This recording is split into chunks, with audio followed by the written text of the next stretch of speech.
after my accident, I was forced to kind of grow up all over again. Mhm. I literally, when the neurologist walked in my hospital room after the accident, told me, "You're going to think you're normal, but you're really at the mental maturity level of a 6-year-old. And then you'll be 7, and you'll be 8. We're still figuring out a lot about brain injuries, but we do know you'll make 100% recovery." Since then, I've been told by a lot of people that he was just being nice, and there's no way he knew that if I was going to make 100% recovery. Uh-huh. But I did. It was, I literally, when he told me that, I was like a 6-year-old. I was in this orange net bed because my brain injury made me sit up constantly. And so I was in this orange net bed looking through on the right, my first memory, and I see this. Welcome to DFW Grit. I'm Dr. James Taylor, and I'm your host, and this is more than just a podcast. We dive into the stories of the movers, the shakers, the small business owners, the entrepreneurs, right here in the DFW Metroplex. This is your home for authentic, real stories that prove what happens when you don't back down. Let's get to work. Hey, what's going on, everybody? Welcome back to another episode of DFW Grit. Today, I am joined by Mr. Douglas Swift, not Doug. We'll find out why. It's going to be an awesome story. We met, oddly enough, I had a couple other people from the Modern Day Dawn. We met at the what would you call it, a networking event, a collaboration event, if you will, with Jason. Yeah, Was pre-Christmas? it was pre-Christmas. Do you remember how you ended up in the room? I was invited by George. I don't know if I met George. I don't know how to say his last. He used to own. His family used to own Balcones, the tequila. Oh, no way! Yeah. That's cool. Yeah, he's a really cool guy. But I met him at another networking event like 3 days before, and he's like, "Hey, you should come to this." Yeah. And so I went to that. Okay. Yeah. George from Balcones. Mm-hmm. So, Douglas, financial real estate expert. Real estate expert. Financial. Did I catch a financial advising kind of thing, or just? So we do private equity. There it is. Okay. Obviously, a word far above my head and my pay grade. So we met at a cigar shop, if you will, for lack of a better term, over drinks, and the MC, Coach Jimmy, who's been on here, he's like, "Hey, and thanks, Dr. Taylor. He's got this podcast." And the moment he put the mic down, you're like, "Wham!" Like, "Hey, what's up? Nice to meet you." Yeah. So do me a favor, tell me, because we talked a little bit, but not too terribly in depth. But tell the people out there, who is Mr. Douglas Swift? Mr. Douglas Swift, not Doug, is is a marketer turned realtor turned wholesaler turned private equity. A lot of turns. Yes, it's been a windy road. So, okay, then let's just jump right into it. Why not Doug? After my accident, I was forced to kind of grow up all over again. Mm-hmm. I literally, when the neurologist walked in my hospital room after the accident, told me, "You're going to think you're normal, but you're really at the mental maturity level of a 6-year-old. And then you'll be 7, and you'll be 8. We're still figuring out a lot about brain injuries, but we do know you'll make 100% recovery." Since then, I've been told by a lot of people that he was just being nice, and there's no way he knew that if I was going to make 100% recovery. Uh-huh. But I did. It was, I literally, when he told me that, I was like a 6-year-old. I was in this orange net bed because my brain injury made me sit up constantly. And so I was in this orange net bed looking through on the right, my first memory, and I see this giant cross in the hallway because I was at Mercy Hospital, which is a Christian hospital in Springfield, Missouri. Accident happened in Fayetteville. They flew me from Fayetteville to Springfield, like my TBI. And I was, we want to go through the whole story, but basically, the neurologist walks in the morning, tells me, "You're going to think you're normal. Really, you're at mental maturity level of a 6-year-old." And when he told me that, just like a 6-year-old, I thought, the neurologist doesn't know what he's talking about. I'm normal now. But I literally grew up all over again. I learned how to talk, walk, eat. I almost poked my eye with a fork. It was really... Who hasn't been there? Yeah. Yeah. What was the accident? What happened? So I was dealing with a flat tire on the side of a highway in Arkansas, one of those dark highways. It's not like the tollway here. Yeah. And so this car coming on the highway saw my ex-girlfriend, didn't see me, switched lanes and hit me at 45 miles per hour. Yeah. Damn. And so when the paramedics arrived, they were zipping up the body bag when they realized I was breathing. So I don't know if I was actually dead and came back, or if they just couldn't feel my pulse. But either way, I know for sure God saved me. Uh-huh. Like it was a miracle to make it through that. But then when the paramedics brought me, or not paramedics, but when the helicopter brought me to Springfield, Missouri, that's when they saw I had a TBI. They did one surgery while I was immediately, because I would have been flat-footed if they didn't do it. Well, we can't have that. Yeah. Let's get that foot taken care of. We'll worry about the brain in a minute. Yeah, I don't know if you've seen one of these, but the scars are like from here to here. But it was to go down to my foot and correct a nerve. I'm not really sure. Okay. But so through that, the reason why I don't go by Doug is, again, throughout all of that, I literally grew up all over again. I repeated all the same mistakes in the same order. In the same order, like learning the same hard lessons, all those hard lessons you forget throughout life. I had to relearn all those in a short 2-year condensed period. Like discovering beer pong, and then like smoking pot, like losing friends because of lying, like all sorts of like I literally grew up all over again. And while that was happening, I was very aware. So I would try to tell a joke. When I first moved back to Dallas after the accident, I'd see my friends, and I'd try to tell a joke, and I would think the joke one way, but when I spoke, it came out differently. So but I could see I said it, or I would know I said it wrong. And I could see in people's eyes looking at me like, "Oh, poor Doug." Like I could see it, the pity, like, oh, like everyone knew I was kind of had a brain injury, and so like, but I could see it, and I was like, "Oh, in my head, I'd be like, oh, you idiot, you said that wrong." Yeah. And having to relearn social dynamics and like what type of people I wanted to surround myself with. I looked at who I was before the accident, and I don't like that guy. That guy's Doug. That guy's a real dick. So fair. So and so I consciously put together what I wanted to create myself to be, and that's Douglas. Dude, that is awesome. How old were you when the accident happened? 23. Were you in school? Were you working? What were you doing then? I was going to University of Arkansas. Okay, just doing 23-year-old stuff at the university. Yes, very much fair. So. Man, that's like a born again kind of thing. So, what was your major? I was marketing. Okay, so then we had this with a minor in political science, and that will be important in a second. Okay, well, hell, explain to me why it's important now. So from the accident, right? It went from April 1st, 2013. April Fool's Day is when it happened. Perfect. Okay? Why not? Yeah. So I was told that when my girlfriend at the time called my mom to say what happened, my mom said, "That's not funny, Taylor," and hung up on her because it was April Fool's Day. And I'm told nobody believed it for like a week, because everyone's like, "Okay, funny joke." Yeah. Because you're sitting there with a brain injury and a flat foot. No, yeah. So they fixed that. But I was in a back brace at first because my back was broken, my neck was fractured.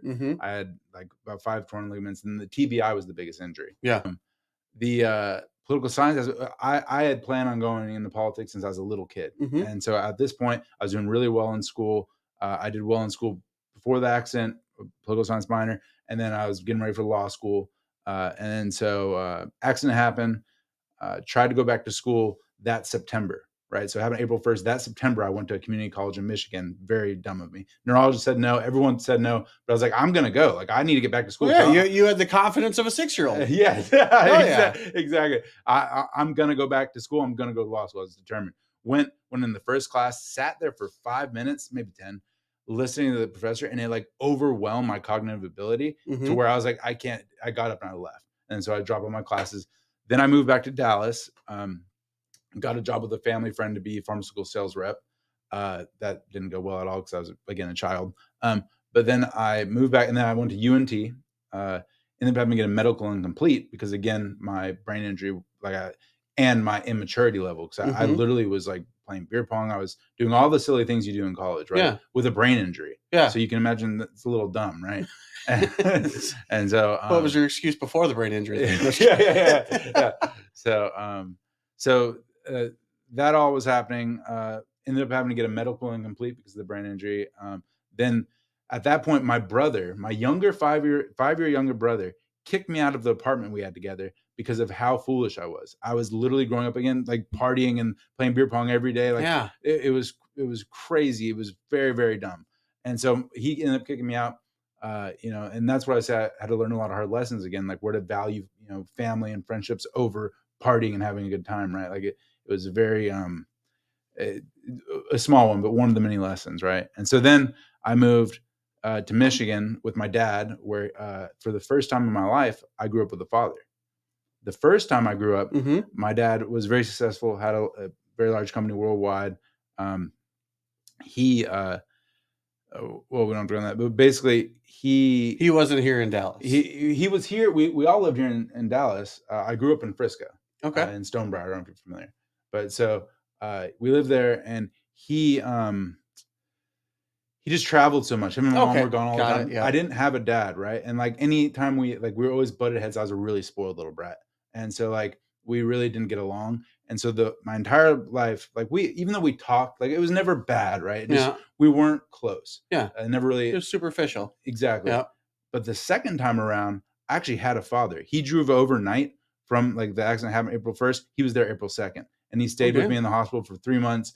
And so the second time growing up, I never realized, right, that my mom raised me the first time, but the second time, I remember one time I went to him and I was like, I'm worried about what people are thinking of me, or like something along those lines. And he was like, well, who gives a shit? And I was like, what do you mean? He's like, well, who cares what people think about you? He's like, as long as you're doing what you want to do and you're doing the best you can, who cares? And I was like, good point. Yeah. And like, and so that slowly started being incorporated in my life. And a lot of those lessons that a father teaches his son, I was taught for the first time. But as my brain was maturing and I was re-maturing, it was, it was perfect timing. It helped me in so many ways. Man, that's intense. Douglas, I did not expect this when we were exchanging texts. So like, biggest question I have then, just on all that. So we're coming out. We go back to Michigan. What's Dad doing up in Michigan at this point? He after the business he had in Dallas. So he was a door-to-door salesman for vacuum sales. Okay. In Canada, he knocked. Was it Kirby? That was his main competitor. Okay. Yeah. And so it was Fairfax, and in Canada, he knocked on so many doors, sold so many vacuums. He bought the company he worked for. Then he moved to Dallas, made the headquarters here in Dallas, was selling them in Paris. Very successful but they were $3,000 vacuums, right? So when 9/11 happened, I know like not everyone was affected, but like the economy was a little shaky and people weren't buying $3,000 vacuums. Also, I think the lifestyle of Dallas kind of put him in a bad situation where he wasn't focused on the business correct way. Basically lost everything. Oh, fair. Yeah. So moved to Michigan to start over. Yeah. Well, then he went. Then he was an executive all over the country, and then eventually my sister went to Michigan to start a furniture store. Or well, there's a lot there, but like it kind of sounds like your life in a nutshell. There's a lot there. Yeah. Well, her husband was in scrapping, and so Flint, Michigan, had a lot of warehouses being scrapped. So while she was there, she started a furniture company, like literally a month before my accident. So my dad moved there to help her expand it because he was just retired and not doing anything. Okay. So, and that's why. So then how do you get from there into real estate and equities? Well, so it's a funny story. So good. After the brain injury thing, I could use a laugh. Yeah. So, well, okay. So graduated, went, got accepted to law school, had a scholarship in DC at Catholic University of America. Okay. So then my family has a ranch here in Northwest Austin in Burnet. And so I was at the ranch just studying for the LSAT. And, or no, I guess I was done with the LSAT at that point. I was just, I got into law school. I was just waiting to go to law school. So I was living for free on my family's ranch. Right. And so just kind of enjoying life. My buddy Chance calls me and he's like, dude, Doug, before we go to law school, we need to start a business. Or before you go to law school, we need to start a business. I was like, no, Chance. Like, how am I going to start a business? I'm going to law school. He's like, no, come on, man. Like, if we think of something, I'll take care of it while you're in law school. And I was like, okay, fine. I'll think of something. And then I came across online retail arbitrage. Okay. Basically buying things online on Amazon for a significantly cheap discount from using a coupon from a site, then reselling that item for full price on Amazon. Yep. Right. So found it. We started doing it ourselves using VPN through like 24 different Amazon buyer accounts. And one thing led to another. And then I listened to a book called The 4-Hour Workweek. And at the time, virtual assistants weren't as mainstream. Back then, there was kind of a new concept. And so Tim Ferriss said virtual assistants. So I was like, oh, wait, so I can have all of these. We can just look at the deals because there's 1 hour window from midnight to 1 a.m. every night. The deals came out.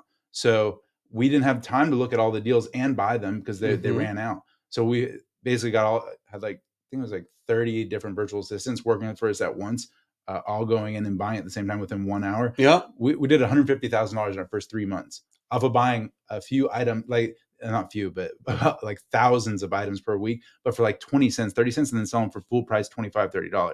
That's awesome. So that was my first taste of entrepreneurship. So law school comes around, I'm going full time, right? And Chance comes up to me, or not, doesn't come up to me, he calls me and proposes a deal. He's like, look, you're about to go to law school. Why don't we come? I had double the inventory as him, because so he also had a job. He had a kid. I was single living in my family's ranch. It was very easy for me just to focus on that. So I kind of doubled the inventory he did. I had double the amount of VAs. My VA, Jay, who still works for me today for all my companies, he managed all the other VAs. And I was like, look, we'll combine everything, but when I go to law school, you're going to handle everything. And that was the deal. And so then I went to law school. Things kind of got hectic, like, because he was just managing too much. It wasn't his fault, right? He just kid, job, everything. And then this YouTuber made a video about us. She's like, these are the biggest hijackers on the internet, because people were upset about us the way we did arbitrage, right? Because think about if you're selling an item for $20 and someone comes on and sells it for $20 too, but they bought it from you for 20 cents. So people were already upset. So made a YouTube video about us. All three of the websites we use changed their business model one after another. So every time that happened, I'd have to come in and be like, okay, Chance, well, let's figure this out. Yeah. And so while trying to focus on law school, which was hard enough, I was not expecting law school to be as hard as it was, right? Hard is the wrong word, time consuming. Right. Yeah. Like, I hear there's a lot of reading. Yes. I mean, it was crazy. And I remember there being a time when I was thinking about the biggest decision I had of the day was, well, I have 15 minutes of free time. Should I spend that 15 minutes napping so I can catch up on sleep? Or should I spend that 15 minutes watching TV so I can like free up my mind? And, those are the type of decisions. And I mean, that work ethic though, carried over through the rest of my, like, not 10 years, whatever it is. Best decision I ever made was go to law school for one semester. So, and the reason one semester happened was because, remember, this is all happening. The business kept going under for a second, and then I have to come in and save the day. And we keep fixing it. But then come Christmas break, I put a lot of thought and prayer into it. I talked to my dad. I was like, I think about leaving law school, just doing business. And he said, I told you were stupid for doing law school, which he never did. But, he was an entrepreneur and encouraged me to leave. And the rest of my family was against it. But then I left law school and with the idea of we can't do this anymore, this Amazon arbitrage. My buddy who started me on the Amazon arbitrage, he had an SEO company. Okay. And so I called him and said, hey, how'd you get an SEO? And this is during Christmas break while I was thinking about leaving. The whole thing about law school was like, I had decided that I was going to take my exams in that semester as if I was going to stay. I already knew I was going to leave, but I was going to take my exams as if I was going to stay. And then I was going to walk away with my head held high. Yeah. And I did. So I just want that for the record. I did very well in law school. For that one semester. Yeah. For that one semester, yes. So I buy this like $10,000 course that he told me about. Took out a loan for my sister to be able to do it because the Amazon company was doing well, but everything was tied up, right? So even took out a loan to make sure I could do it. It was like a $10,000 course. Took the course, learned a lot, and then decided we're going to do an affiliate marketing page. So like affiliate fitness products reviews. Yeah. And so the one thing I didn't realize was that the most important concept of all SEO is the age of the website. So I don't know if that's still the case, but back then it was, the age matters so much to Google. And we didn't know that. So we bought a new website and it was taking forever to rank. So while we were trying to rank it, right, Chance again comes to me. He's like, dude, and I was living at my family's ranch again. After law school, I left law school. I was living at my family's ranch doing the SEO and everything. And like, there was no reason for me, like, why would I go pay rent somewhere when I could just live? Fact. And so like, then Chance calls me like, dude, you got to come to Dallas. Just met Jordan's dad, and he wants us to do SEO for his paper company. And I was like, okay, well, cool. So I went there, had a meeting with him. He was great. Wanted to sign up, boom, $2,000 a month. And I was like, wow, this is a thing. So like, we can not only do SEO for our own affiliate sites, we can give it to other business owners. What happened then was I realized while I was in Dallas, I was at a hotel and I met another business owner at the bar, right? And then he ended up becoming a client. So then I went back to Austin, the ranch, and I was like, wait, so every week I could just go stay at hotels in Dallas, work there, go to the bar downstairs and meet business owners. So then I started doing that every week. Every Monday, I'd go to Dallas, stay at a different hotel, just sit at the restaurant bar and meet new clients. Oh, yeah. And then I'd go back to the ranch on the weekend. Best of all worlds. Yeah. I loved it. And then things got really crazy whenever I met. Well, I'm trying to think which way to go. Sorry, it's kind of multi-pronged.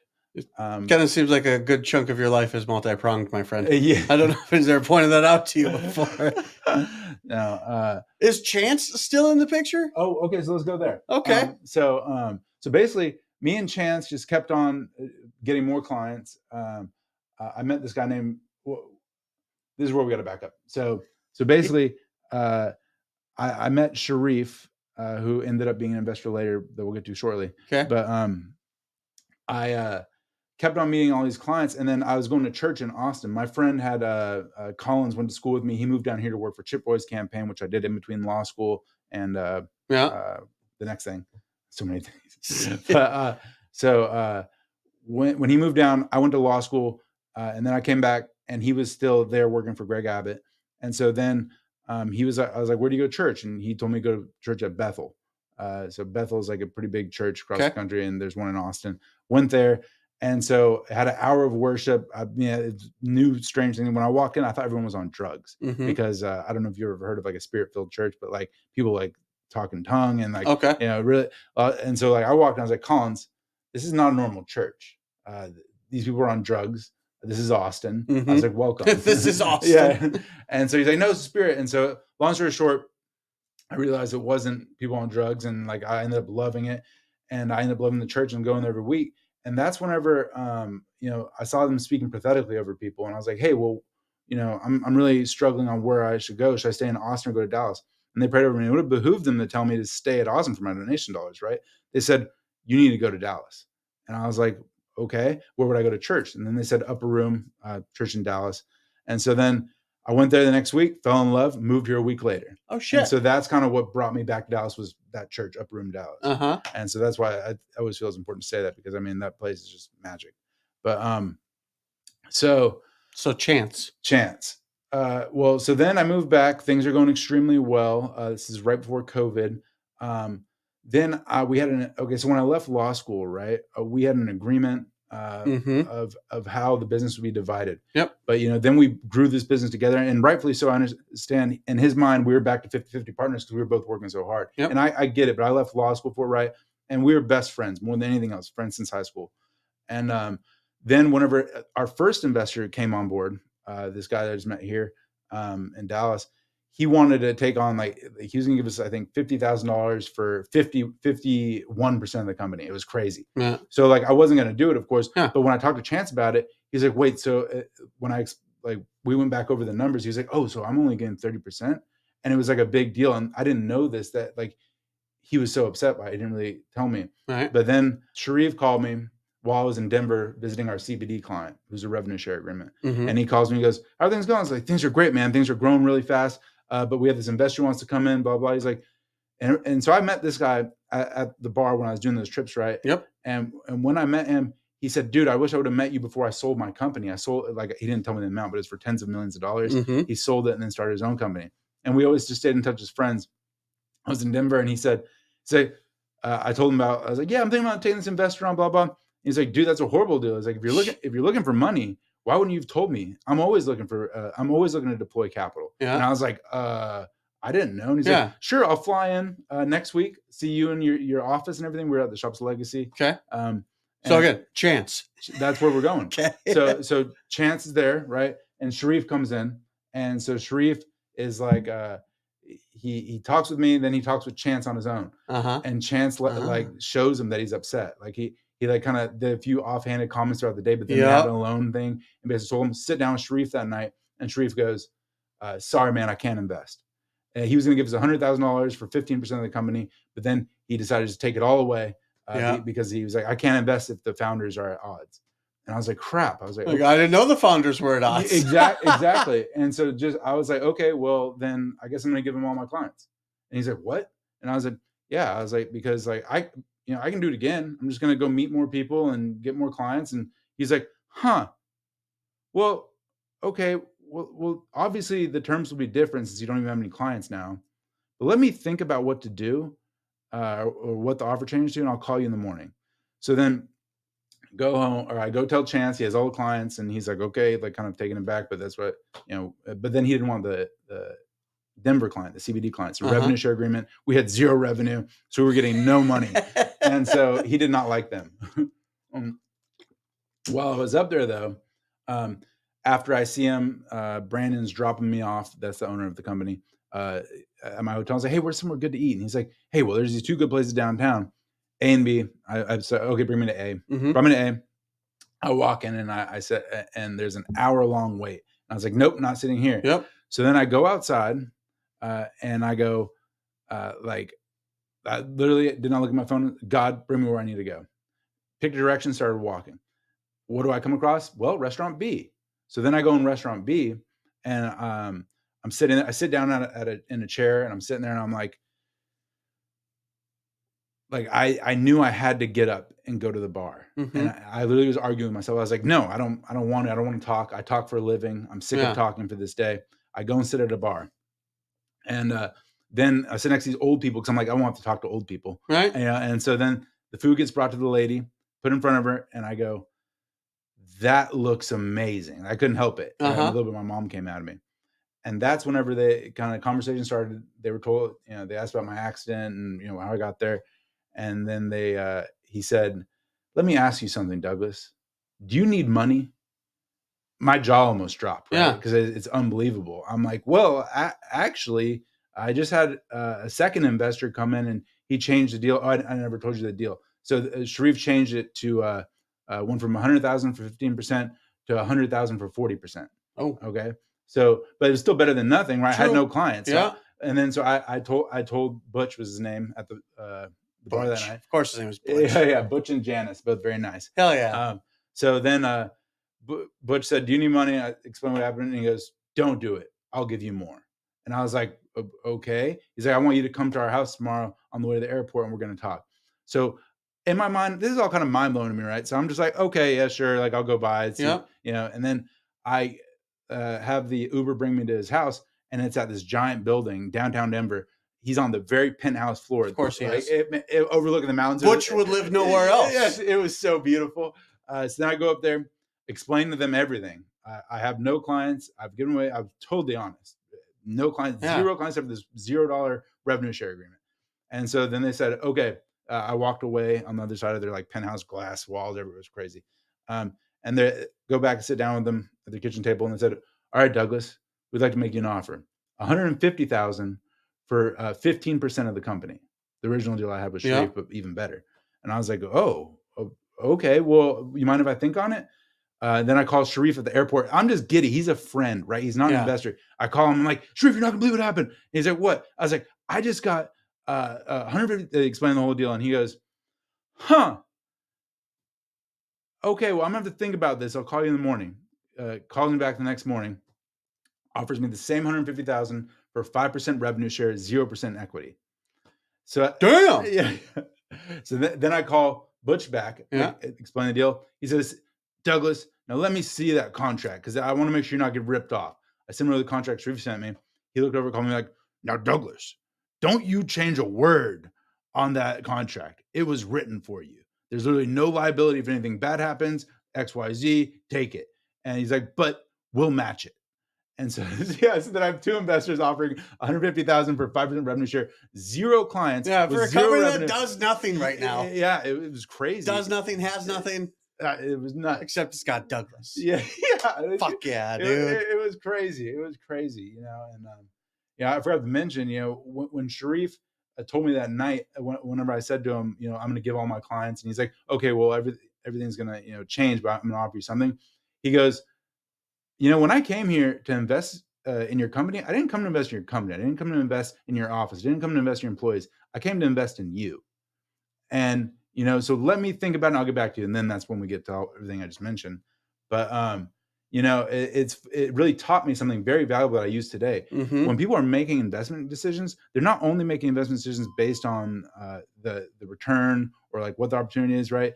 It's largely based on you. Yeah. Right. Like, you can look at a P&L, like, business is good. This business is bad. This business has potential.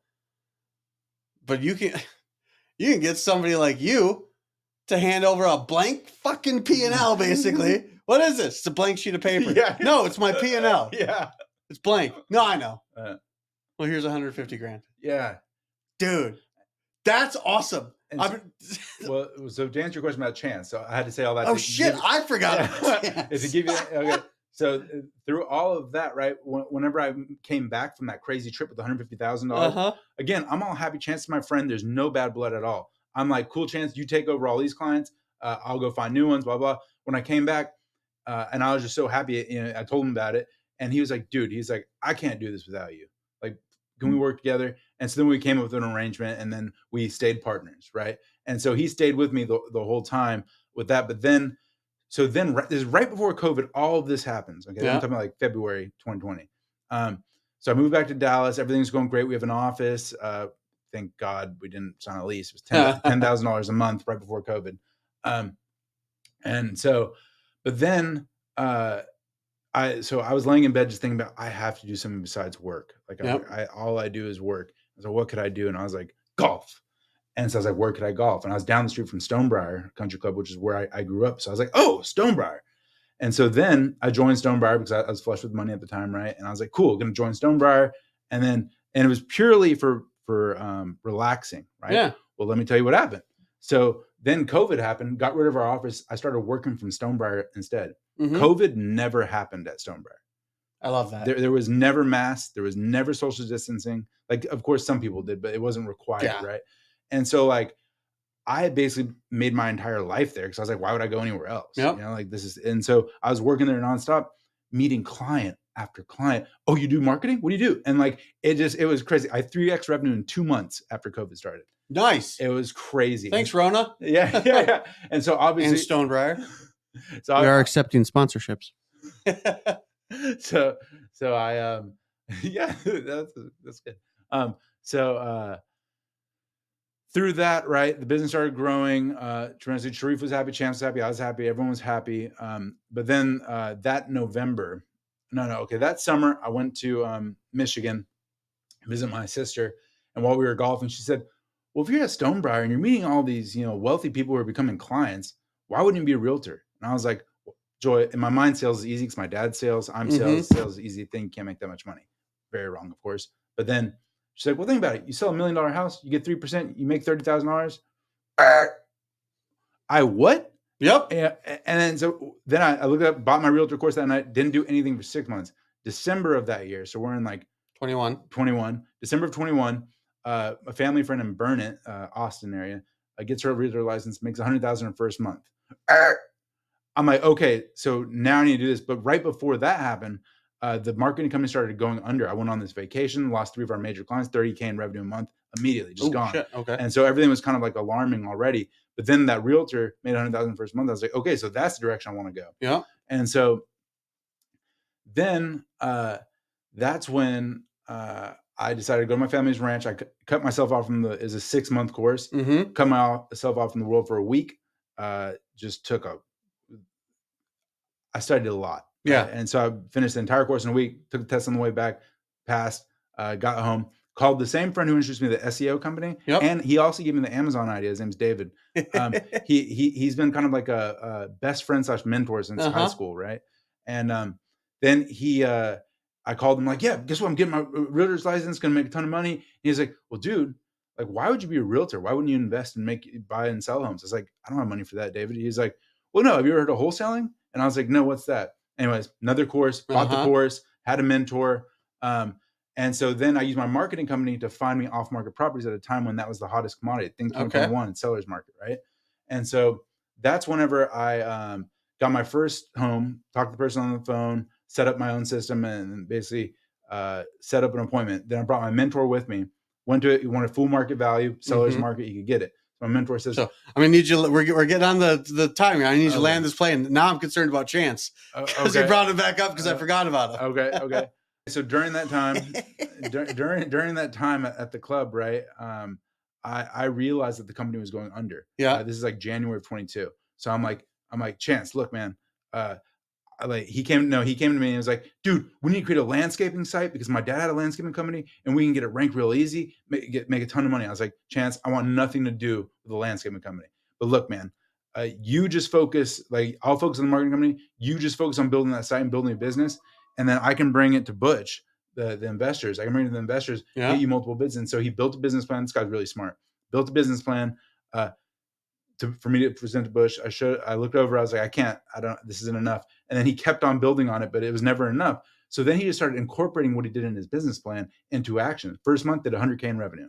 Damn. Yeah. And so then he still does that business today. Planet Landscaping, a great company, planetlandscaping.net. Ding. Love it, dude. But, and so. This is nuts. We went from changing a tire on the side of the road in Arkansas to a semester of law school to setting up shop in bars and hotels across Dallas to becoming kind of a recluse at a country club outside of Austin. No, the country club's in Frisco. Oh, that's okay. That's Frisco. Douglas, man, I'm not gonna lie. I had what I thought were pretty high expectations of where this talk was going to go today. And not only are they exceeded, but it's an entirely different fucking silo, dude. This is nuts. Well, the biggest parts we didn't even go over. I know, that's what I'm saying. Yeah. So, like I said, we've got try to keep this to basically like a commute's worth of a podcast. So, what I'm going to have to ask of you is we're going to have to set up a time to come back here to do part 2 because, like, we're not even in present day yet. Yeah, we're close, but yeah.